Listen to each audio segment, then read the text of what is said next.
হে এভৰিৱান, কেনে আছে সকলো? আশা কৰোঁ সকলো ঠিকে আছে। ময়ো ঠিকে আছোঁ। বহুত দিন ধৰি ভিডিঅ' দিব পৰা নাছিলোঁ, অলপ অসুবিধা থকাৰ কাৰণে। তো আজি আমি ফুৰিব গৈ আছোঁ বৰালি মাৰিলে। এই ৰাস্তাতে কেইটামান ৰিলছ বনাই ল'লোঁ। আৰু মানে গৈ আছোঁ আজি মোৰ ৰুমৰ ভণ্টি এজনী ঘৰলৈ। তাহাঁতৰ ঘৰত বহু দিনৰ পৰাই মাতি আছিলে, মানে তেনেকৈ সুবিধা হোৱা নাছিলে যাবৰ কাৰণে, কাৰো ডিউটি নিমিলে। তো আজি চবেই মানে ডিউটি মিলাই কিনে আমি আজি ফুৰিব আহিছোঁ। এয়া চাওকচোন, সিহঁতৰ মানে গাঁৱৰ পৰিৱেশটো ইমানেই ধুনীয়া ন, একদম গাঁৱলীয়া পৰিৱেশ, মানে বহুত ভাল লাগিছে। আৰু এয়া আহি সিহঁতৰ ঘৰ পাই গ'লোঁ। আৰু তাই মানে একদম পূৰা এক্সাইটেড, 3 দিনমানৰ আগৰ পৰাই মানে এক্সাইটেড ঘৰলৈ যাব। 4 মাহমান বোলে ঘৰে যোৱা নাছিলে। আৰু তাহাঁতৰ মা দেউতাও বহুত ফূৰ্তি পাইছে আমাক লগ পাই।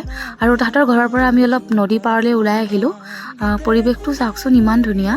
আৰু আমি তাত যাই কিনে ফটোশ্বুট কৰিলোঁ গোটেইকেইজনী মিলি কিনে, বহুত ভাল লাগিলে। আৰু তাৰ পৰা আমি উভতি আহিছোঁ। এয়া হৈছে তাইৰ প্ৰণীতাৰ মানে ভণ্টিজনীৰ ভাইটি হয়, তাৰ লগত খোজকাঢ়ি গৈ আছোঁ। ৰাস্তাতে বগৰী পালোঁ, নিজে পাৰি খালোঁ। কিনো কৰিম, পাৰি দিয়া মানুহ নাছিলে, সেইবাবে নিজে পাৰিলোঁ।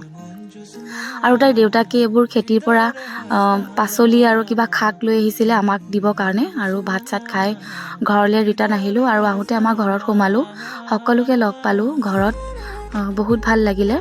আৰু এইপিনে মানে আমাৰ ৰীতাৰ অৱস্থা নাই, ৰাস্তাটো বমি কৰিছে, মানে তাই পূৰা উইক হৈ গৈছেগৈ। চাওকচোন বেচেৰীজনী। আজিলৈ ইমানেই আছিলে। থেংক ইউ ফৰ ৱাটছিং, বাই বাই।